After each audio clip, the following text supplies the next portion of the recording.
Well, I'm going to begin by asking just quite a boring question, but what was it about It Follows that appealed to you, that attracted you to this project? I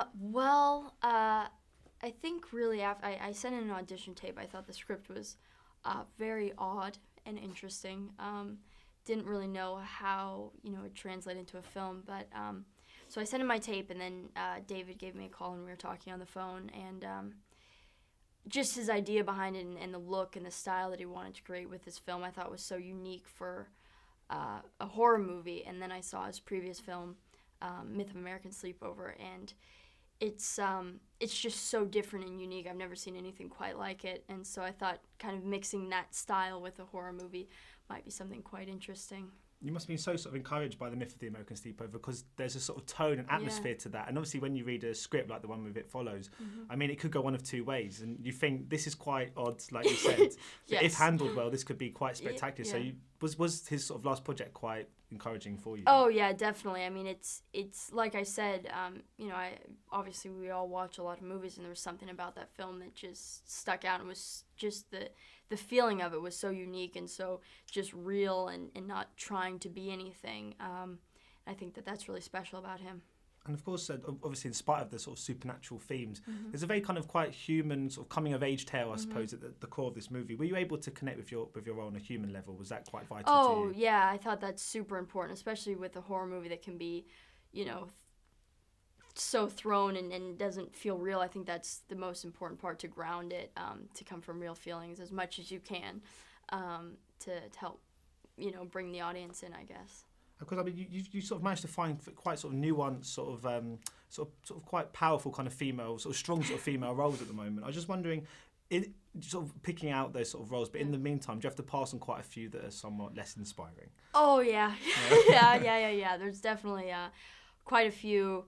We as actors, we read so many scripts, and there's just, times where it's I love my job and I want to continue loving my job, and if I'm on set for 2 months doing a character that I really have no interest in playing, then I'm going to start probably hating my job, and I want to keep challenging myself and pushing myself, and these kind of characters is why I love what I do. Because with It Follows and The Guest, of course, they're both sort of horror movies, I suppose, if you want to label them. Yeah. Are you sort of quite intent now on kind of taking on a different variety of roles and showing people, because obviously it's so early in your career, and sort of two of your biggest films so far have been in the same genre. Yeah. Are you sort of really wanting to show your variety and try different things? Definitely. I mean, totally by chance these two movies came, and I'm like, I need to do that, and they're next to each other. So definitely, I mean, the movie that I shot after It Follows, which will be probably coming out soon at some point, to hit some of the festivals, is total drama, has really nothing to do with horror, and so it's, I think, like I said, I want to continue to challenge myself and try everything. And when watching It Follows back, because it is one of the kind of the scariest, creepiest films I've seen in quite a few years, are you able to get scared when watching it? Are you able to kind of get caught up in the moment like an audience member would, or is that a bit difficult for you? I mean, not really. I'm just kind of watching myself being like, oh, this is so bad, I can't watch myself. So no, I don't really get scared. I just, I'm remembering the whole filming process and all of that. I mean, a few times with the music, if it's really loud and it jumps out, then I'll jump, but no, it doesn't really scare me. Have you quite got used to seeing yourself sort of up on the big screen? Has that become normal yet? Oh, I don't think it ever will be. It's just so weird seeing your face that big. It's just not, no. And because obviously the film's... I just wonder if the film's atmosphere from the movie does sort of informs the set, because I think obviously if someone was making sort of a comedy, a lot of the times it's quite a comedic kind of vibe. But when you're making a film of this ilk, can it be quite? I don't know. Does the kind of narrative kind of inform the atmosphere on the street? I mean, for me at least, it was a group of kids, and the kids, the rest of the cast didn't so much have to go through as much as I did. They still did, but for me it was like super intense every day.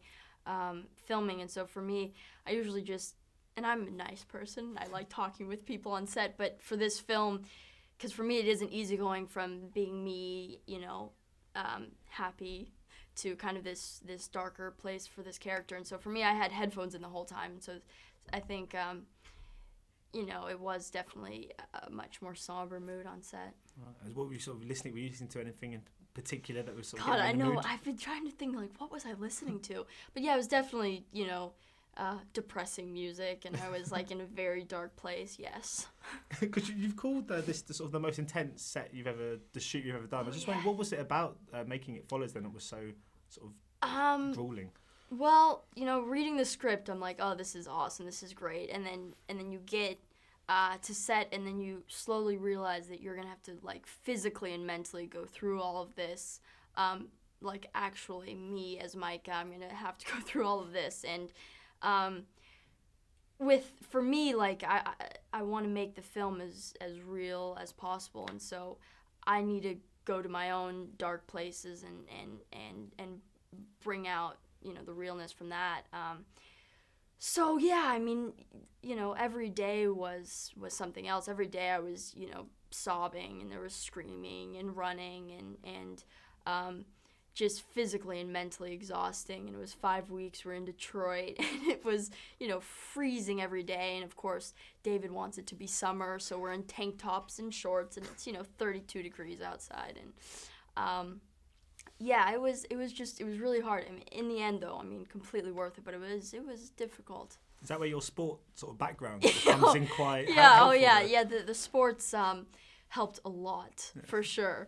Yeah, the endurance. And talking of just your sort of sporty background, you're able to kind of sort of combine that with the Tribes of Palos Verdes. Oh yeah, because that's a kind of surfing movie. Yeah. And that was kind of one of your passions, I guess. That must have been a great project, and working with Jennifer Garner and Ty Sheridan. Yeah. I'm so excited, and it's amazing being able to be in the ocean, which I love, and it's such a close thing to me. Ladies and gentlemen, you're watching Hey You Guys!